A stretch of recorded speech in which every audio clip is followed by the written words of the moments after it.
Alhamdulillahi Rabbil Alamin. Ashhadu an la ilaha illallah wal malikul haqqul mubin. Wa ashhadu anna sayyidina wa maulana Muhammadan abduhu wa rasuluh. Arsalahu Allahu rahmatan lil alamin. Allahumma salli wa sallim wa barik ala sayyidina Muhammad wa ala alihi wa ashabihi ajma'in. Amma ba'd. Fa ya ibadallah, ittaqullaha rabbal alamin wa'budu mukhlishina lahu-d-din hatta ya'tiyakumul yaqin. Yawma la yanfa'u malun wa la banun illa man atallaha biqalbin salim. Hadirin sidang Jumat yang dirahmati Allah Subhanahu wa taala, selaku hamba Allah Subhanahu wa taala yang beriman, kita hendak bersyukur kepada Allah Subhanahu wa taala atas segala nikmat yang diberikan oleh Allah Subhanahu wa taala kepada kita, sehingga hadirin dirahmati Allah Subhanahu wa taala, Allah Subhanahu wa taala mudahkan langkah kaki kita menuju rumahnya Allah Subhanahu wa taala untuk menunaikan salah satu perintah Allah Subhanahu wa taala, yaitu salat Jumat secara berjamaah. Salawat dan salam tak lupa kita curahkan kepada junjungan kita Nabi besar Nabi Muhammad sallallahu alaihi wasallam. Asbab fikir beliau, keringat beliau, tetes darah beliau, maka hari ini hadirin kita menikmati daripada ibadah kepada Allah Subhanahu wa taala dengan aman dan dengan nyaman. Hadirin dirahmati Allah Subhanahu wa taala, judul khutbah kita pada siang hari ini yaitu menghadapi masalah dengan amal. Hadirin yang dimuliakan Allah Subhanahu wa taala, seluruh manusia di dunia kalau masih berpikir waras, mereka harus merasakan bahwa sebentar lagi dia akan menghadapi masalah-masalah yang tidak diketahui seperti apa dan bagaimana pula cara menyelesaikannya. Anak kecil kalau dia mau berpikir, maka dia pasti akan bergetar hatinya. Nanti kalau saya besar, apa yang akan terjadi? Anak muda juga pasti dia juga berpikir, nanti kalau saya sudah tua, apa yang akan terjadi selanjutnya? Bahkan setiap hari, setiap jam, manusia senantiasa dikhawatirkan oleh masalah-masalah. Masalah tersebut mungkin terjadi pada dirinya, mungkin terjadi pada keluarganya, mungkin juga terjadi pada ekonominya, atau mungkin terjadi pada kesehatannya. Ada berjuta-juta masalah yang mungkin akan terjadi pada diri kita. Masalah pada diri kita, masalah pada keluarga kita, masalah pada negara kita, masalah pada segala sesuatu yang ada di dunia ini hadirin. Maka untuk menghadapi masalah-masalah yang akan datang, yang gelap gulita, tidak ada yang tahu dari mana arahnya dan bagaimana menyelesaikannya, maka setiap manusia menyiapkan cara mereka masing-masing. Ada yang menyiapkan ekonomi untuk menghadapi masa yang akan datang. Kemudian ada yang menyiapkan teknologi untuk menghadapi masa yang akan datang. Ada yang menyiapkan partai-partai untuk menghadapi masa yang akan datang. Hadirin dirahmati Allah SWT, akan tetapi dalam semua itu tidak ada jaminan dapat menyelesaikan masalah-masalah yang akan terjadi. Yang ada jaminannya hanya satu, yaitu kalau kita hidup berbekal takwa kepada Allah Subhanahu wa taala. Wa may yattaqillaha yaj'al lahu makhraja wa yarzuqhu min haitsu la yahtasib. Barang siapa takwa, betul-betul taat kepada Allah Subhanahu wa taala, punya hubungan baik kepada Allah Subhanahu wa taala, biarpun datang 1000 masalah kepada dirinya, semua akan diselesaikan oleh Allah Subhanahu wa taala. Mungkin saja akan terjadi masalah-masalah dari segala arah, akan tetapi kalau dia takwa kepada Allah Subhanahu wa taala, akhirnya yang akan terjadi adalah kebaikan-kebaikan. Wal 'aqibatul lil muttaqin. Dan kesudahan yang baik adalah bagi orang-orang yang bertakwa. Quran surat Al-A'raf ayat 127. Hadirin yang dirahmati Allah Subhanahu wa taala, masa depan kita hanya Allah Subhanahu wa taala yang tahu. Masa depan kita hanya Subhanahu wa taala yang bisa menyelesaikan masalah-masalahnya.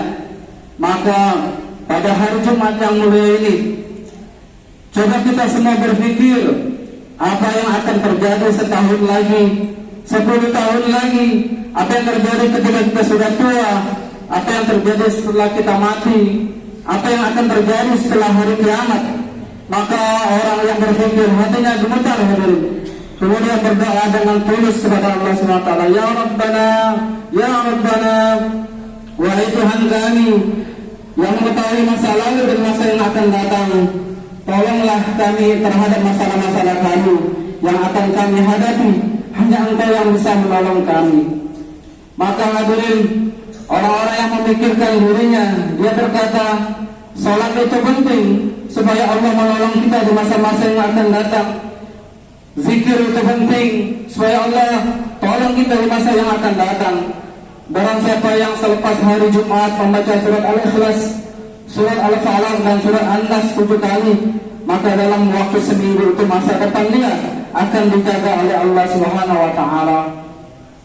Barang siapa yang pada waktu pagi hari membaca laqad ja'akum rasulun min anfusikum azizun ma hadistum harisun 'alaikum bil mu'minina ra'ufur rahim.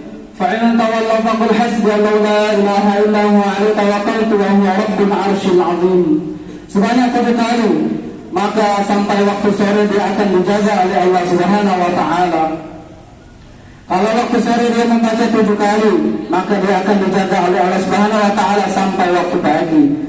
Hadirin yang dimuliakan oleh Allah Subhanahu wa taala, kalau orang itu ingin selamat, maka zikir itu penting. Namun kalau orang itu takdirnya bernasib buruk, maka dia tidak akan mau zikir kepada Allah Subhanahu wa taala. Disuruh zikir, perasaannya malah mau lari ke sana, mau lari ke sini. Sebetulnya bukan mau lari, tetapi sebetulnya kamu ditipu oleh setan supaya kamu tidak masuk dalam benteng keselamatan Allah Subhanahu wa taala, sehingga hidup kamu jadi bulan-bulanan, tidak karu-karuan.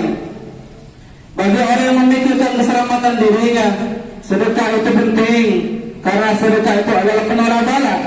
Bagi orang yang memikirkan selamat dirinya, doa itu adalah penting, karena doa itu akan menolak bala, baik yang telah terjadi maupun yang akan terjadi. Bagi orang yang memikirkan keselamatan dirinya, maka amal agama itu penting. Dengan amal agama, Allah Subhanahu wa taala akan menjaga masa depan kita. Ada orang sudah tua usianya, tetapi hidupnya betul-betul menderita, sangat hina di dunia.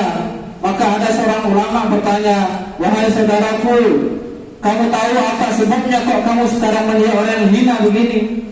Tidak tahu. Sebabnya ketika kamu muda, kamu tidak menjaga agama, tidak menghormati agama. Maka ketika kamu tua, Allah Subhanahu wa taala menjadikan kamu seperti ini. Seumpama waktu muda kamu menjaga agama, memuliakan agama, maka saat kamu tua, saat kamu lemah, pasti Allah Subhanahu wa taala memuliakan kamu. Hadirin sidang Jumat yang berbahagia, ada masalah yang lebih besar lagi hadirin.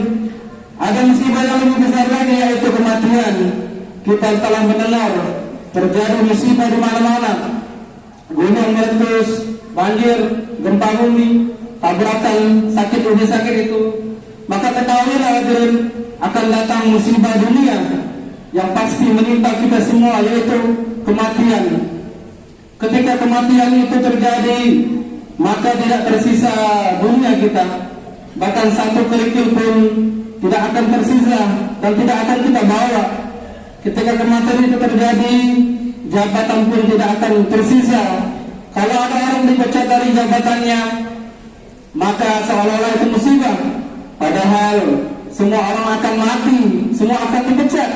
Kalau ada orang sakit, buntung tangannya, buntung kakinya, maka alangkah besar musibahnya.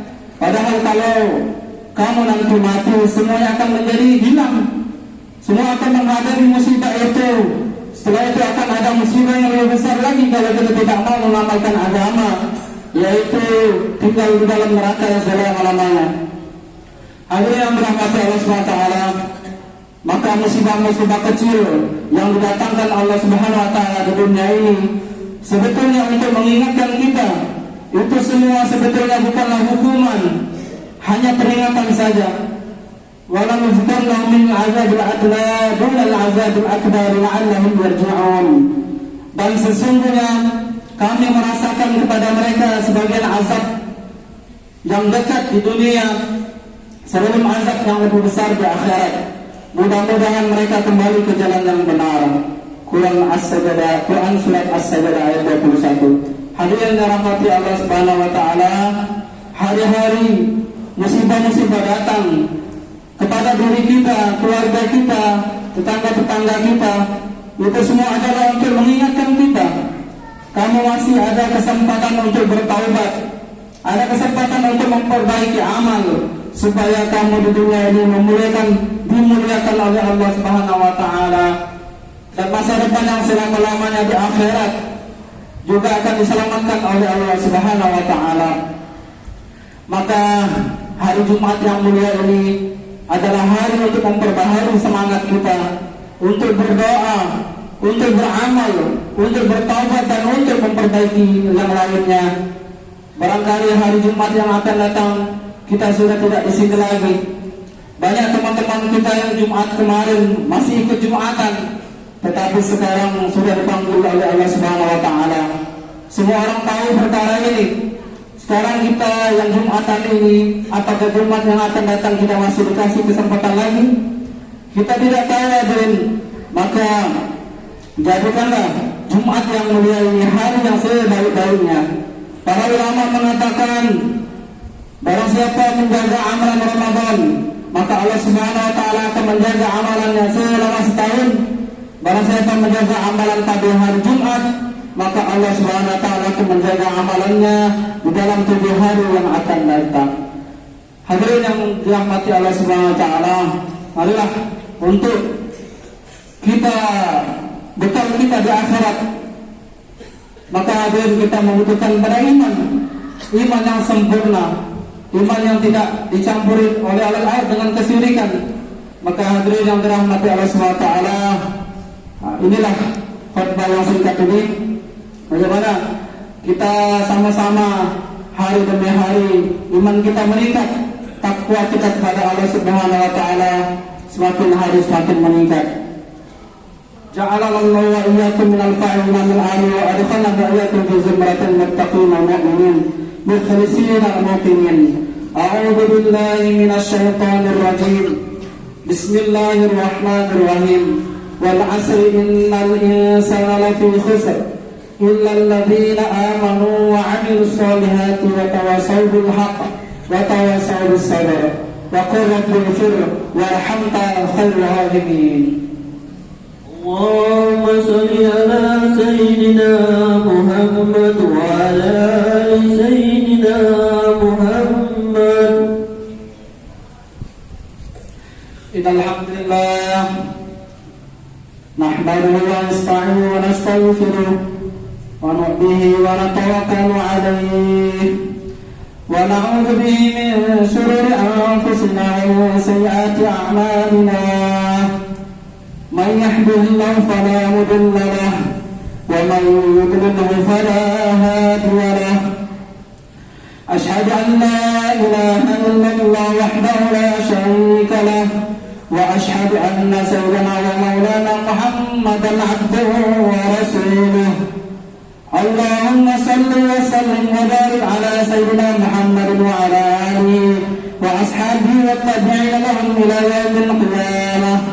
أما بعد، فيا عباد الله، اتقوا الله حق تقاته ولا تموتن إلا وأنتم مسلمون واعلموا أنكم قادمون إلى الله فلتنظر نفس ما قدمت لغد واتقوا الله إن الله خبير بما تعملون فأنيبوا إلى ربكم أسلموا له من قبل أن يأتكم العذاب ثم لا تنصرون واعلموا أن الله تبارك وتعالى قد قال في كتابه الكريم فقال قولا كريما إن الله وملائكته يصلون على النبي يا أيها الذين آمنوا صلوا عليه وسلموا تسليما اللهم صل وسلم على سيدنا محمد وعلى آل سيدنا محمد وعلى أزواجه سيدنا محمد وعلى ذرية سيدنا محمد وعلى أتباع سيدنا محمد وارض اللهم عن خلافة أبي بكر وعمر وعثمان وعلي وسائر الأصحاب رسول الله أجمعين وارحمنا معهم بعفوك وكرمك يا أرحم الراحمين ربنا اغفر لنا ذنوبنا وكفر عنا سيئاتنا وتوفنا مع الأبرار اللهم اغفر للمسلمين والمسلمات والمسلمين والمسلمات الأحياء منهم والأموات إنك سميع قريب مجيب الدعوات اللهم اهدنا واهدنا واجعلنا سببا لمن اهتدى اللهم اهدنا واهد أهل بيتنا وأقاربنا وذريتنا من أبدا خبير لنا وعن قريتنا من حولنا أجمعين ربنا اغفر لنا ولإخواننا جميعا الذين سبقونا بالإيمان ولا تجعل في قلوبنا غلا للذين آمنوا ربنا إنك رؤوف رحيم ربنا آتنا في الدنيا حسنة وفي الآخرة حسنة وقنا عذاب النار وصلى الله وسلم على سيدنا محمد وعلى آله وصحبه أجمعين والحمد لله رب العالمين. فيا عباد الله إن الله يأمر بالعدل والإحسان وإيتاء ذي القربى وينهى عن الفحشاء والمنكر والبغي يعظكم لعلكم تذكرون فاذكروا الله العظيم يذكركم واذكروه على نعمه يذكركم واسألوا من فضله يأتكم ولذكر الله أكبر والله يعلم ما تصنعون. أقيموا الصلاة.